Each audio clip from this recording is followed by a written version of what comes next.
Need to work hard today. Weeding time.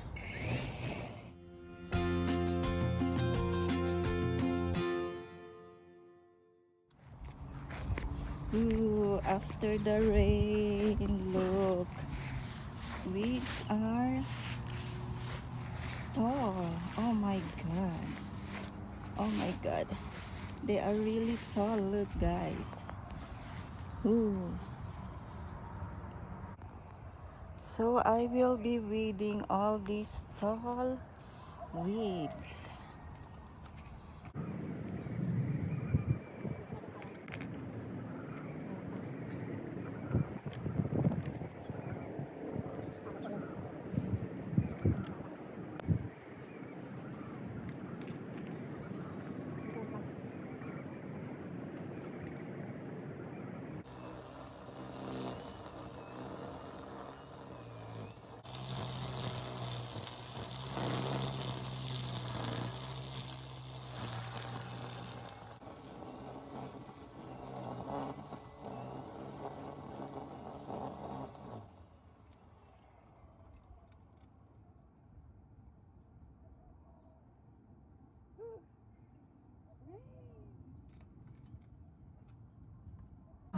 Rain is coming. We need to do this fast. Wow.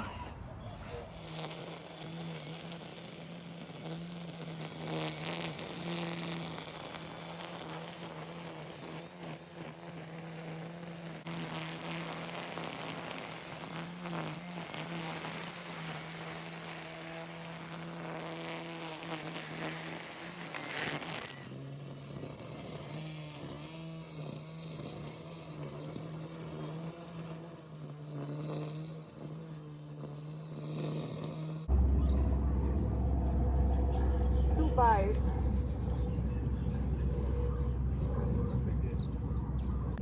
Almost done. Look. Oh, it looks nice again. I will show you guys. So this is the yard after we clean. Not bad. We're not professional, but it looked nice now compared earlier. So we need finishing touches tomorrow since we ran out of battery. Ayan, ang ganda-ganda na ng aming backyard. I just need to maybe rake also tomorrow. Okay, so next I think I will sprout some sunflowers again because the first one I did, it's like 50% made it and 50 not. So okay, let's go the other side. There, the sunflowers, but only few survive. So I will put some seeds over there.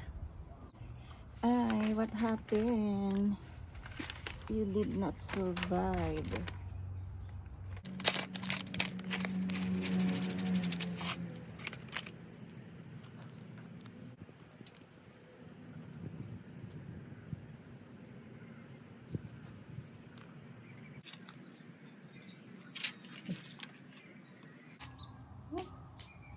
Tapos, Finish. Good afternoon, everyone. So today I will be cooking dinengdeng.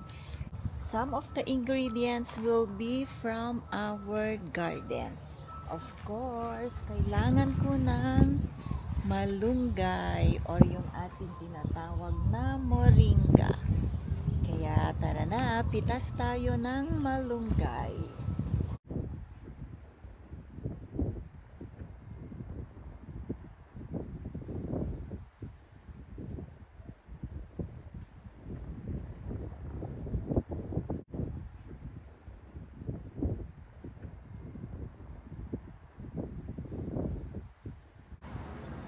Hala, ang lalaki ng malunggay. Eto guys, kita nyo to. Ayan, meron akong mga kangkong. Ooh, ganda nila, oh. Wow! Ang dami. Very nice also. Very healthy yung aking kangkong. Nag-e-enjoy ako sa pagkuha ng talbos ng kamote. Or yung tinatawag nila na kamote tops.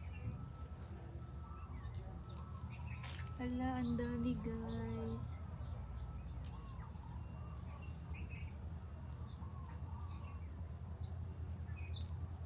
At para lalong dumami yung talbos ng kamote, dapat manguha tayo. Lalong dadami. Lagay natin sa ating basket. Ayan, madami na akong nakuha. So, this is good for 2 people. And now, punta tayo ulit sa kabila. Meron pa akong pipitasin na isa pang vegetable. Ito yung sinasabi ko. Merong sitaw or string beans. Ayan guys, konti pa lang pero okay na ding ilagay. Meron pang isa dito. Ayan.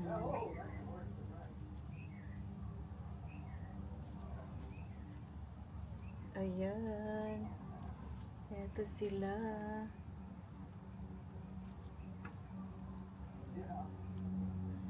Okay, so meron akong 5 string beans or 5 piraso na sitaw. Okay na to. Let's go and cook. Hinahin ko muna siyang linisin. So, ikakat ko lang hanggang doon sa soft part or yung malambot para masarap. Gumagamit ako ng gunting kasi mas mabilis siya at saka meron kasi siyang how do you call that? Dagta yung kamote kaya nag-i-stay siya sa mga fingers and nails. Kaya para hindi magmukhang madumi yung aking fingers at saka kuko, ganito ang paglinis ko. Gumagamit ako ng scissor.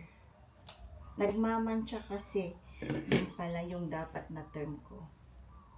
Yung dagta ng kangkong magmamantsa sa daliri, especially sa kuko.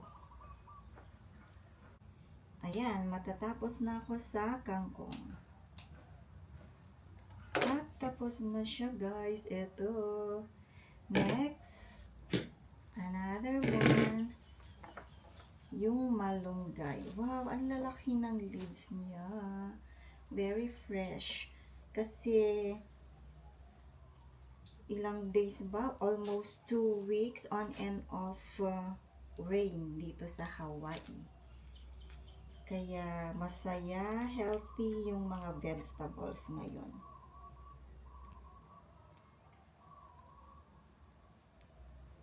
Masaya sila, masaya din kami kasi makakakain kami ng good vegetables.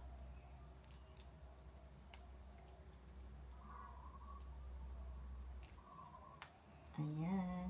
Paano ba kayo maglinis ng malunggay? Ganun lang. Detach lang yung leaves from the small stems. So, marami-rami to guys. I see you later. Next, meron tayo dito yung sitaw or string beans from the garden. Ayan. At meron kaming binili na frozen bamboo shoot or yung labong sa Waipahu, kaya ilalagay ko din yon. At saka merong konting natira na pumpkin or kalabasa. So, malapit na akong mag-umpisang magluto. So, So, ito yung kalabasa or pumpkin. Konti lang talaga siya. Nagtira lang ako ng konti para sa ating dinengdeng. Ayan, tira lang namin. So, ilalagay ko din. For tonight, masarap ang dinner kasi vegetables.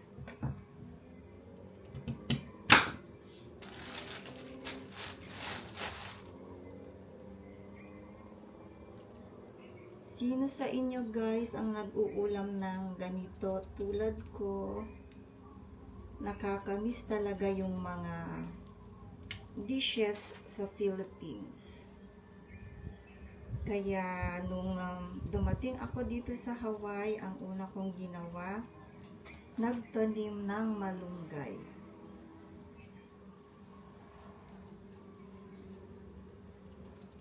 Nagtanim din kami noon ng kalabasa and talagang healthy, madaming binigay na fruits. But lately, it's getting harder. Parang yung soil hindi na siya maganda, although naglalagay din kami ng konting fertilizer. Mahirap talaga. Mahirap mag-maintain ng good garden dito sa Hawaii kasi yung climate mainit. Tropical country. Kaya medyo pahirapan ang kahit gusto kong magtanim ng mga Filipino vegetables, medyo mahirap siya. Kaya ang ginagawa ko, pag pumupunta kami sa Filipino store, especially sa Waipahu, yung bang dinidivide ko yung mga vegetables para makaluto ako ng madaming recipes.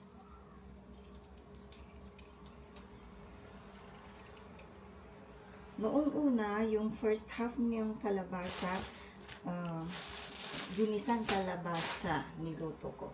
And now, dinengdeng. So, ikat ko lang siya. Buti na lang kahit hindi Pilipino tong asawa ko, kumakain siya ng mga niluluto ko. Nakikisama siya.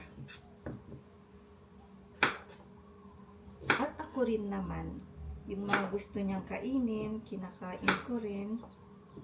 Give and take lang. Ayan, okay na to. At gustong-gusto din niyang kumain ng vegetables, so walang problema. Okay, so tapos na yung kalabasa. At ito yung sinasabi ko na frozen bamboo shoot.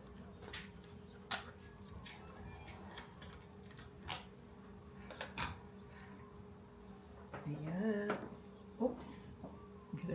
Ito siya.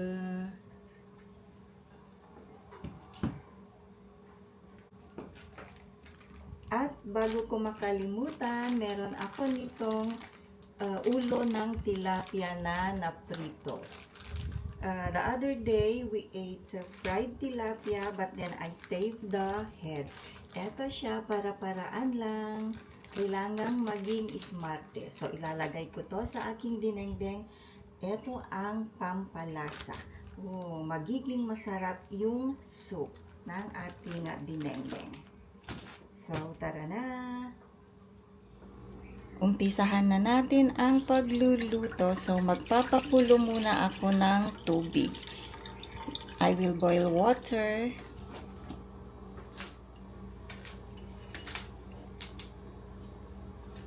Ayan, mag-umpisa ng kumulo yung tubig. Maglalagay ako ng konting fish sauce.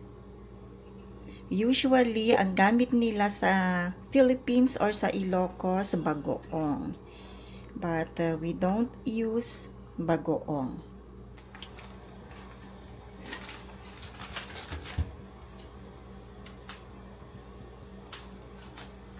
Una kong ilalagay yung bamboo shoot or yung ating labong. Sa aming mga Ilocano, ito ay rabong. Although na-boil na siya, pre-cooked, kailangan pa ding unahin na ilagay.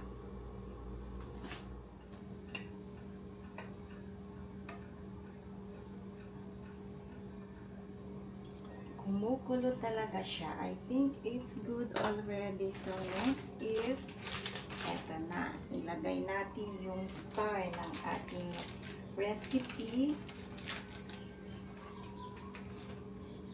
Ayan siya, yung ulo ng tilapia. Para maging malasa yung ating soup. Lalagay ko na din yung pumpkin or kalabasa.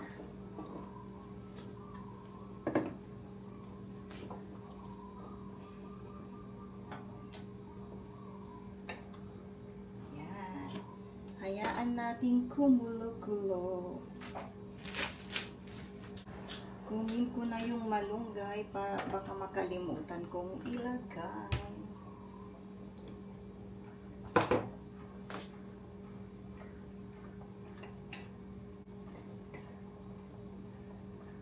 Napakasimpleng ulam.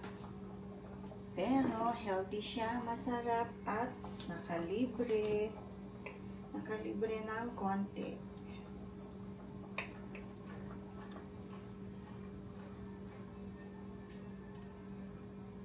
Ito ang mga lumang ulam. Lalo na sa Ilocos. Dinengdeng. Antayin ko lang na ma-half cook yung kalabasa. After that, lagay natin yung mga leaves.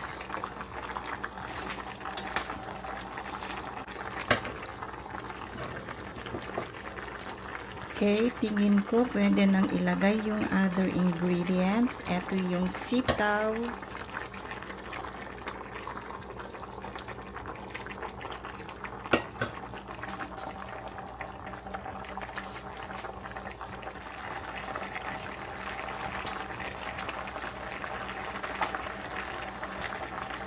Susunod, lagay natin yung kangkong.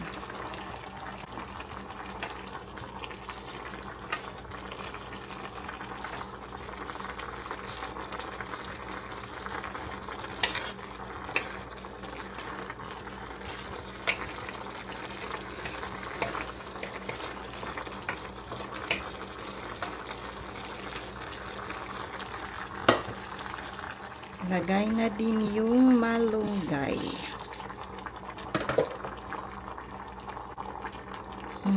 Ang sarap naman ng ulam. Ito siya.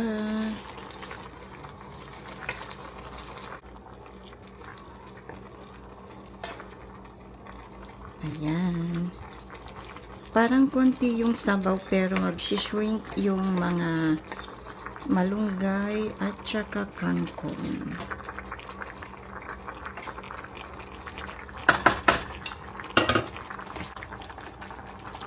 At eto na yung ating dinengdeng. Ganito lang siya kadaling lutuin. Ayan. Eto yung tilapia. Eto na siya. Lagay natin sa gitna kasi siya ang star for all season. Ano ba yun? Ready na ang ating dinengdeng. Kain tayo habang mainit yung sabaw. Okay, eto na. Yung ating dinengdeng.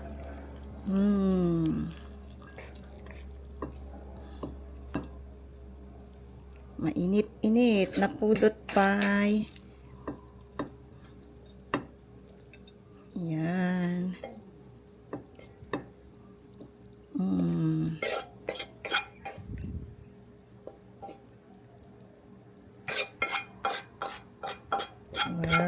Sarap-sarap na imas.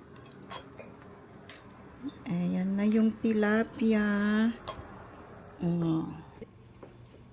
Okay, let's eat. Ooh, thank you, Lord, for this delicious dinner. Let's eat, let's eat. And while the soup's still hot, let's try the neng-deng. Deng, deng, deng, deng, deng, deng, deng. This is the time to eat plenty vegetables. Oh, look at that. Malunggay, kangkong, rabong. And then get some pumpkin or kalabasa.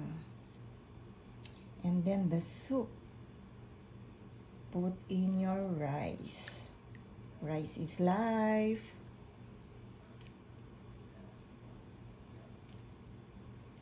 Madin sa mabisin dati kadwak.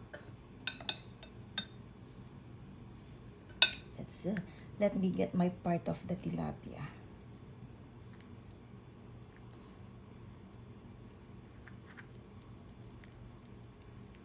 Little meat only. Oh. Ayan na siya.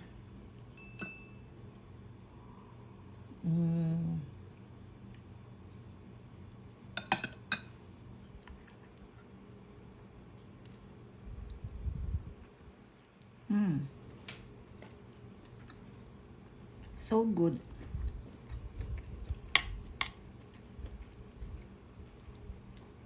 When you come, no more.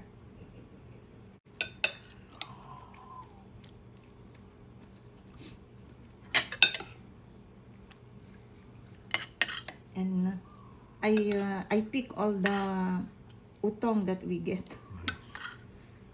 Five, 6 pieces.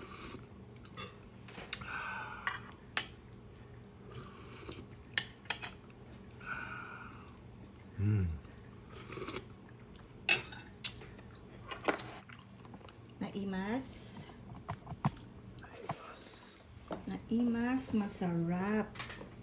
Ono vegetables.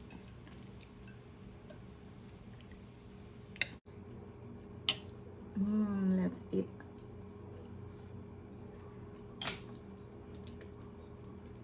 And this is the view at night. So this is it for now, guys. See you again next video. Good night.